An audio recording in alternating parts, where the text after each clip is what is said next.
Hey guys, Andy here from Mediocre Hobbies coming at you with another Middle Earth Monday. We are still working through our fellowship project with the beautiful scenic base from the old Battle Games of Middle Earth magazine. That was a collectible thing you could get with that many years ago, and I'm excited to finally be getting through that project. We have already done Aragorn, Legolas, and Gimli, and I thought it was time that we got started on those pesky hobbits, the true heroes of the tale. And we're going to start with none other than Frodo and Sam. So that's what we're going to be doing in today's video. Before I get into this, a huge thank you to all of my active patrons. Without you guys, I would not be able to continue doing what I'm doing. So thank you from the bottom of my heart. If you were interested in getting involved in it, there's links below. You get access to things like a private Discord server and an extra video every single week. So that's 52 extra videos a year just for you guys. That includes all YouTube channel members as well. So yeah. Okay, without further ado, let's get painting. So we're going to start with Sam in this video, and then we'll move on to Frodo for the second half. Originally, I decided to put the hobbits together in these videos, so I was going to do Merry and Pippin and Frodo and Sam. Thinking that it was going to be easier and quicker to paint these guys. It did not turn out quicker at all. This video is about 15 minutes long, which is about 5, 6, 7 minutes longer than a regular video. So I guess that didn't work out. But you're still going to get a twofer in this one. So we started by spraying all the miniatures black and then grey sear like we have for the rest of the series. And then we moved on to a skeleton horde for Sam's waistcoat, his satchel bag and his backpack. Those are the three key parts that I'm going to use for this.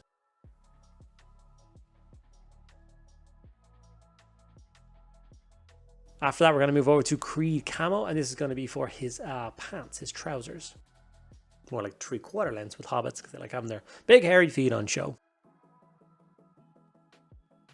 Going to be a quick and efficient way of doing it if you've been following the series along. I've actually started to receive messages now with people following along and painting along, so it's actually happening the way I want to do. People are starting to dig out their old fellowship collections and get them painted up. Space Wolf's Grey is going to be the color for his jacket. Very stylish hobbit, Mr. Sam. Likes his different colors for sure.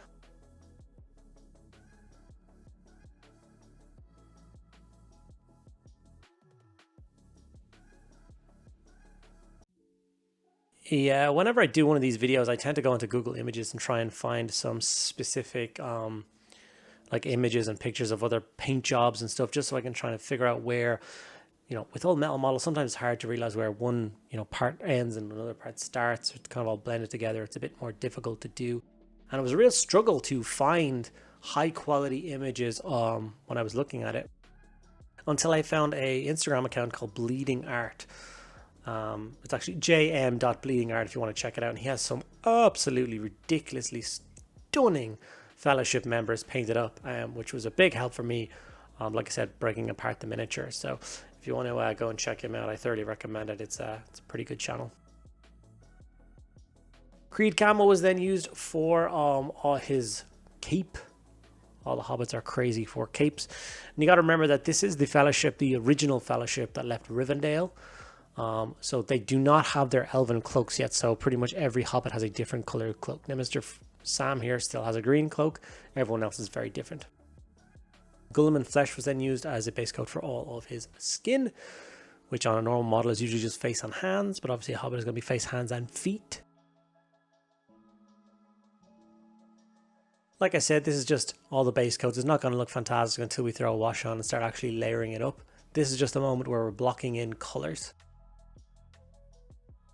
I have actually quite a large hobbit collection of miniatures myself, and they are one of my favorite armies in the Middle Earth game. Naz Drag Yellow was used for his hair. Now I'm going to show you the pot of paint here, but unfortunately for some crazy reason when I was painting it up, I didn't have it in frame at all, so there you go, I painted his head. Leadbelcher was then used for his sword. Nice and simple step. These are very natural creatures, hobbits. They do not have a lot of metallics on them, so there's no crazy belt buckles or armor or anything like that. So it's pretty much just his sword. And of course with Mr. Sam, his pots and pans as well. Orcs will learn to fear them. After that, we're going to throw a Seraphim Sepia shade all over the entire model. Bring all those natural tones together and protect the miniature. This actually acts a little bit like a coat of varnish. Protects it from chipping and weathering is what I found. It's super simple, super quick, and super efficient.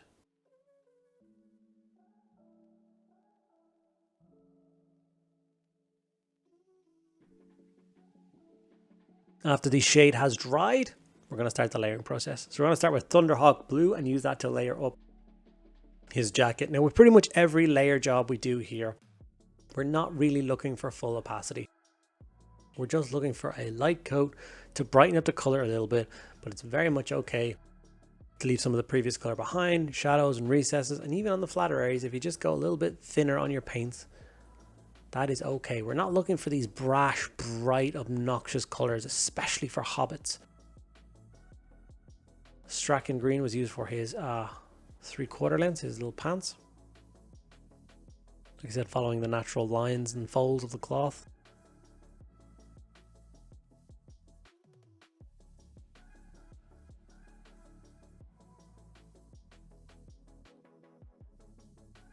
And then, of course, moving on to Warpstone Glow for his cape. Now, I originally thought this was going to be far too bright, but like I said, when I was looking at that Instagram account, he was quite bright on Sam's cape, and it worked a treat. So I basically just followed a suit with him and got the job done. And in the end, it was a really nice thing to stand him out from other hobbits. It didn't look as crazy and unnatural as I thought it was going to when the entire thing was layered up. It just kind of suits Sam, to be honest. From here, we use Pallid Wych Flesh to highlight his waistcoat in his satchel bag and backpack. Now, what I did after that, which I didn't get on camera, unfortunately, was that I left the Pallid Wych Flesh just flat on the waistcoat, because he's supposed to have a bright waistcoat. But on the satchel bag and his backpack, I threw just a really light coat of Agrak Earthshade, the brown wash, over the backpack again, really thin down, just to reshade it, darken it. It was a bit bright with the Pallid Wych Flesh, not something that I wanted to achieve. Cadian Fleshtone was used to highlight the skin and face. Zandri Dust was used to highlight the moppy blonde hair on his head. Another quick step.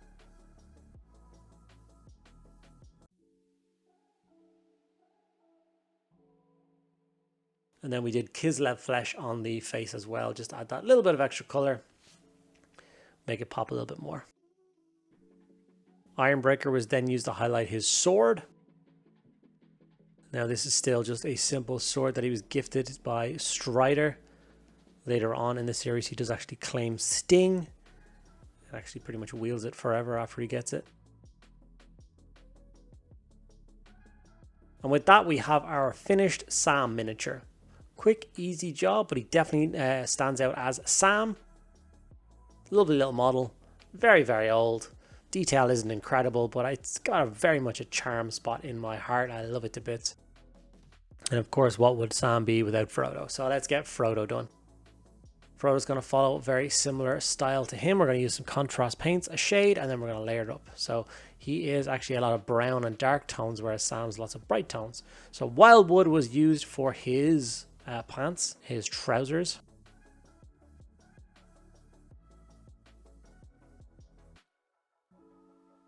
Gorgrunta Fur was used for his jacket and waistcoat. Now they're slightly different tones when they're layered up, but in the recesses they're very similar. So I'm going to base coat them both the same color, but then when I get to the layering side of things, I might switch it up and go for slightly different tones.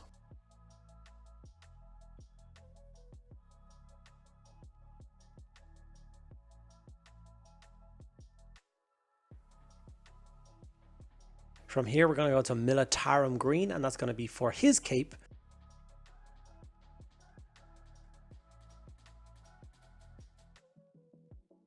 Being careful to get between his legs and go around his backpack without hitting his backpack with Militarum Green as well, because that's going to be like the Sam's backpack, quite bright. We don't want to stay on Militarum Green first.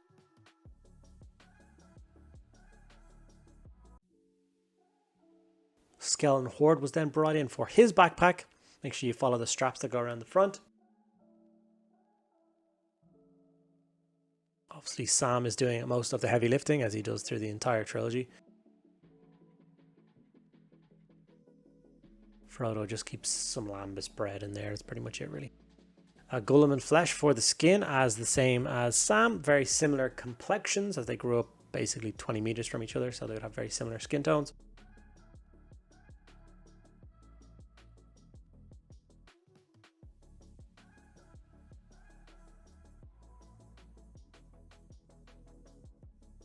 Back to Wyldwood for his hair, as he does have kind of mousy brown hair.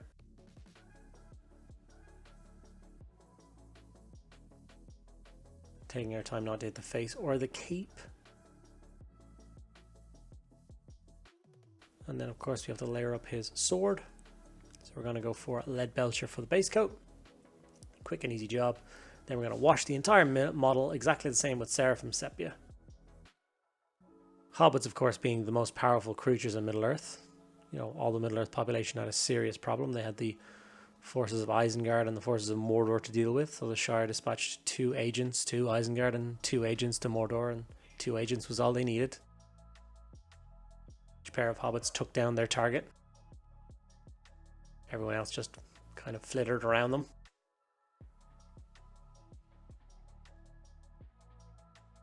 Being careful with the Seraphim Sepia to make sure that it doesn't pool anywhere that you don't want it to. No heavy blobs, nothing like that. You apply it, quite a heavy coat, and then I like to remove it and move it around until I'm happy with all of its placement and it dries nicely. I'm going to black out the base on Frodo now, which is what I should have done at the beginning of the Sam layering job, just so your eye isn't distracted by a white base the entire time. And then start the layering process. So we're going to start with Dryad Bark for his pants. Like I said, I know I repeat myself a lot, just the higher portions of the cloth, like the tops of the folds, all the deep recesses leave the previous color. That's the idea of layering. You want to leave the dark bits in shadows, and the bright bits are going to get highlighted with a brighter color. Very quick and easy step, but it's very effective. Gorthor Brown was used to highlight his waistcoat, and this is where I was talking about before. You can base something the same color, but then when you get to the highlighting stage, you can pull those colors apart a little bit so they don't look the same. So Gorthor Brown is the color of choice for his waistcoat. And then Mournfang Brown is going to be the color of choice to highlight his jacket.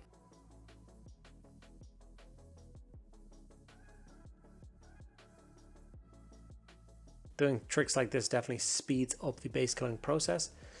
Like I said, I don't know about you, but I have a lot of Lord of the Rings miniatures to paint. So if I can get these quick paint schemes out week after week after week, I can finally feel like I'm going to make a dent in this process. And in a couple of years' time, I have some pretty nice Lord of the Rings shelves with some nice models all painted up on it. Straken Green was used for his cloak.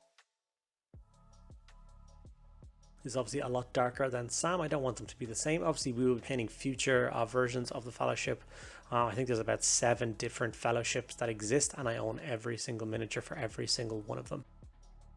And pretty much this is the only one that doesn't have elven cloaks. So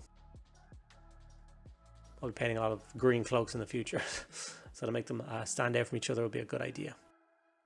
Ironbreaker was then used to highlight back up the sword. This is the last step we did on Sam's sword, but of course Frodo's sword is a little bit different. And seeing this out, this is the scene where all of the goblins on a troll are about to kick down the door into Balin's tomb. It is going to be glowing blue, so that is something that we are going to want to incorporate into the paint job. And for that, all we're going to do is grab our trusty Talassar Blue contrast, nice, bright and blue, and give it a coat over the blade. Make sure you don't get the hilt or the crossguard. All we want is the blade itself.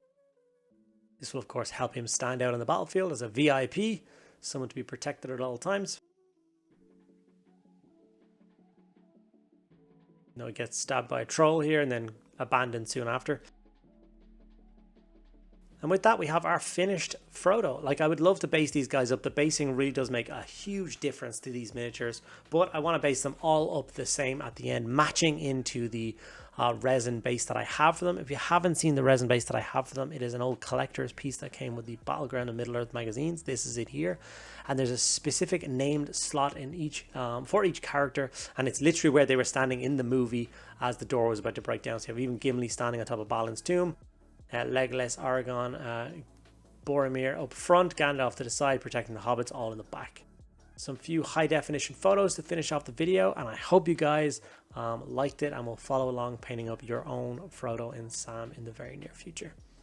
Okay guys, and there we have it. Model 4 and 5 of the Fellowship is now complete with Frodo and Sam. You can see how the base is starting to fill out nicely. Just 4 more miniatures to go, and then we get to the project where we get to base all the models to match in with that scenic display piece, and it's going to be a really nice project. Thank you guys so much for sticking around to the end. I hope you enjoyed it. If you did, make sure you give it a like. Subscribe if you haven't already. It does really help help me out a lot. And if you have any questions about this project or any other projects I'm working on, please put in the comments below and I will get back to each and every one of you guys. I'll see you guys in next week's video.